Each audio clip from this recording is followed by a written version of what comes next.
তো সেই যুবক একটা ব্যবসা করতো। আমার কথা হলো, সেই যুবক যদি ভালোভাবে ব্যবসা করে প্রতিষ্ঠাতা হতো, তারপরে তার থেকে সুন্দর কাউকে বিয়ে করে সে দেখাইতো, তো দেখো তুমি আমাকে ছেড়ে গেছো, কিন্তু আল্লাহ সুবহানাহু ওয়া তাআলা তোমার থেকে ভালো কাউকে আমাকে মিলিয়ে দিয়েছে।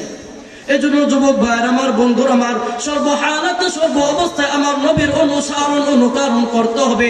যদি আখিরাতে জান্নাত চাইতে চাও, যদি আখিরাতে মুক্তি চাও, যদি আখিরাতে নবীর শাফায়াত চাও, তাহলে একটা কথা বলি যাই, আল্লাহর রাসূলের অনুসরণ অনুকরণ করবা। আর আমার আল্লাহ সুবহানাহু ওয়া তাআলা যে আল্লাহ সুবহানাহু ওয়া তাআলা যে আদেশ এবং নিষেধ করতে তা থেকে বেঁচে থাকবা।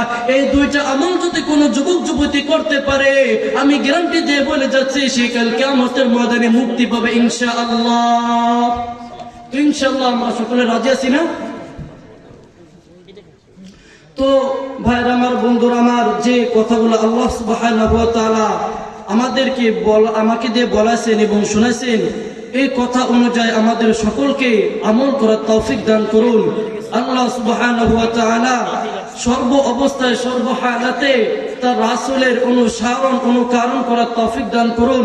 আল্লাহ সুবহানাহু ওয়া তাআলা যত আছে আদেশ নিষেধ করেছেন, আল্লাহ সুবহানাহু ওয়া তাআলা সেভাবে আমাদের জিন্দেগিটা চালানোর তৌফিক দান করুন। এই কথা বলে আমি আমার বক্তব্য শেষ করছি। ওয়া আখির দাওয়ানা আনিল হামদুলিল্লাহি রাব্বিল আলামিন।